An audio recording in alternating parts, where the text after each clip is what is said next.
how I can continue to see Christ in every single person, be able to feed, be able to clothe, be able to walk with people, which has been for me something that has always encouraged me in the community back at home in Chicago. And I can truly see where the root of that is, because I can see how maybe my parents at some point received help from others.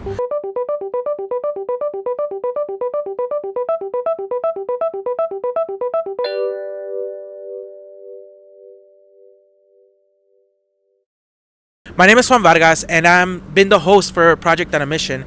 But this time I'm going to talk about the long weekend mission trip that we've done through Mundelein Seminary, where we have been able to come to Nogales, and we're actually outside of the Kino Border Initiative, where it's a place where we've been able to participate on an encounter, making sure that we get to know migrants and their issues as they're waiting for asylum or as they tried to cross at one point. But to me, it's been a very impactful moment. Coming from an immigrant family, I've been able to really connect with the families here. Been able to see what my mom experienced as she came over.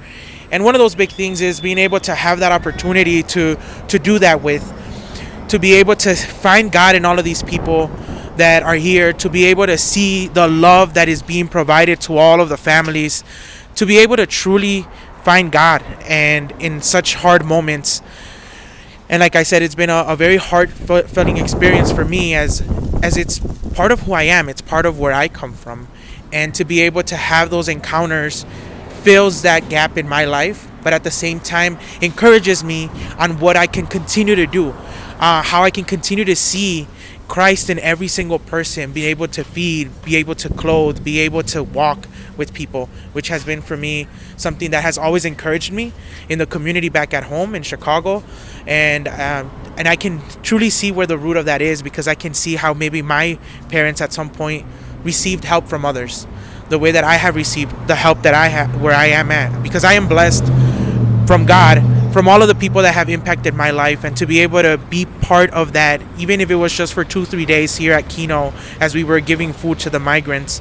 It really allows me to see where that root, where that heart of service and a company comes from. And so now we're also here with Sister Kathleen, who has been the coordinator for this mission trip to be able to come to Kino. And Sister, what do you think is the importance of why you brought seminarians here, and why this mission trip? What's the deep root of it? Well, Juan, I've had this in my heart for a very long time, because immigration is such an important issue right now, and there's so many complexities with it. And really what I wanted was for the seminarians to come here, to get to know immigrants personally, to talk with them, to hear their stories, to listen to them, which is very important, and also to be challenged by them, because there's a way that we can be kind of pulled out of our comfort zone, which I think is very healthy for all of us, and to be challenged by what we hear, and to see ways that we can work to change structures, ways that we can bring this to our parishes. And our seminarians are going to be priests, and so they're going to be in different parishes all across our country, and they're going to have immigrants in their parishes, and they're going to be able to be a voice for the voiceless, because so often these immigrants coming from all different places in our world are voiceless. They're vulnerable, and there's so many ways that they're taken advantage of.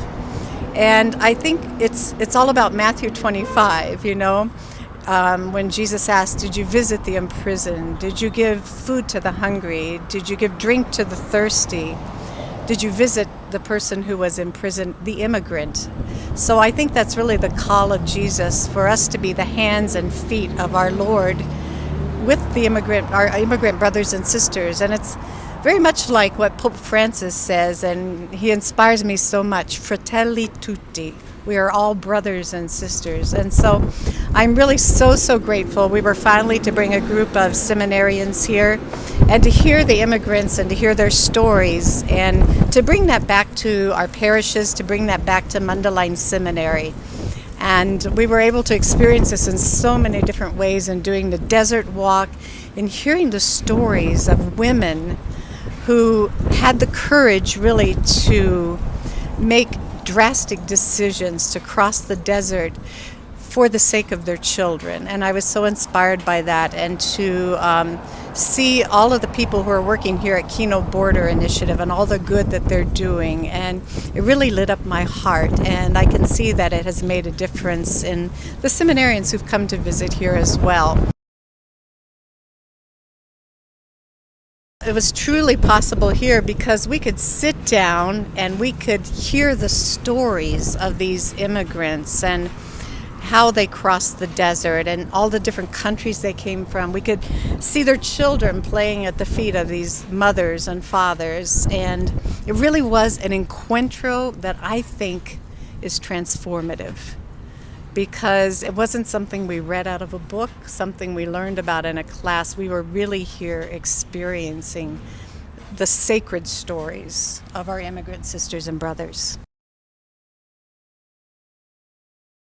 I was just overwhelmed because we only walked like, what was it, an hour and 15 minutes or so, and we were going up these steep paths, and we were, holding on to trees to get down, and we were in the trenches, and it was treacherous. And so the desert was, for me, it was surprisingly beautiful, but I was so aware the whole time that we have thousands and thousands of immigrants who've died in these deserts. And so for me, it was really a sacred journey. And it was a time of prayer for me. And how do you think that this can contribute to a journey of a seminarian, maybe even someone who's not here? How is it that we can continue this journey and sharing these stories? I think we can continue this journey by sharing a story in, our informal conversations, and sharing it with your brother seminarians there, talking about it with the professors, also bringing it to the parishes where you all are ministering, where I'm ministering as well. So it's being that voice for the vulnerable, for those who have no voice.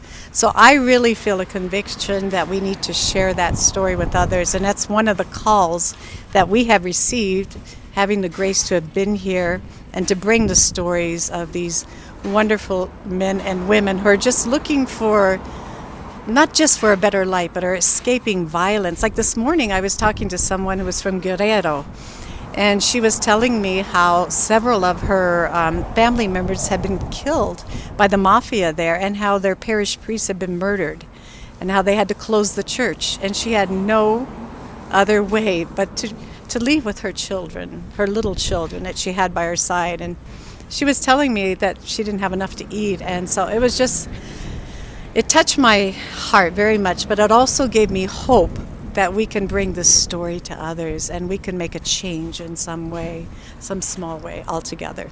Yeah, and I very much agree. Like the story of why. Why are they coming? The story of what's going on. Many times we just assume, it's just poverty, but there's a lot more to it. Yes. And there's a lot more that could be shared, conversations that can get started on the real issues, and at the same time knowing that it's more than just a migration issue. And how is it that at home, in our comfort of being in the United States already, what is it that we could do to help, with a prayer, of course, but also researching, really knowing what's going on, the real issues here at the border, which has been a blessing for me to be able to hear stories of the ranchers who live here and are advocating for a border wall, and understanding, there's a security issue right now because of the whole drug war, and where is that rooted in, and just hearing Super Sue about just how they go around and also give water to the migrants. Yes. And even though they're asking for more protection, they're still humanizing the people that are trying for a better future. And so it has really opened my eyes to be able to see, these holding hands. And I know that's one thing that the Kino Border, that's their logo. How is it that we're holding hands with one another, no matter what gate is between us or wall? And to me, that's very heartwarming to see. And overall, as you think about, the mission trip and the work that has gone into it, how do you feel? Oh, I feel blessed, and I feel blessed really to be here with this wonderful group of seminarians, just to see how you shared about your experiences and the questions and the challenges that all of you, confronted while you were here. And building that sense of brotherhood, too, was another blessing. And the conviction that you really want to go out and make a difference in the world and whatever diocese that you're going to be in. So that's filled my heart with joy. And as I said in our sharing today, I'm so grateful. I feel challenged, too. So we're really on the journey together, walking together as brothers and sisters in our church and in our world. Yes. And as part of a seminarian that was part of this trip, I'm very thankful for this opportunity to be able to walk these steps, to be able to walk with someone, to be able to accompany. That's one thing that I've always felt moved to do, and I've been able to do it here as well. And I can see my cousin, I can see my mom, I can see all of my relatives that have maybe possibly gone through something like this, and I know that a lot of them have. And to be able to have that experience, to be able to share it with my brothers, and even to be able to share it through Project on a Mission as well, for those to be able to start thinking about, well, what are the deeper things going on, because we can hear so many things. And because of that, I'm very thankful for this mission trip, for this opportunity that you have given us, sister. Thank you. It's a blessing. Thank you, Juan. Thank you.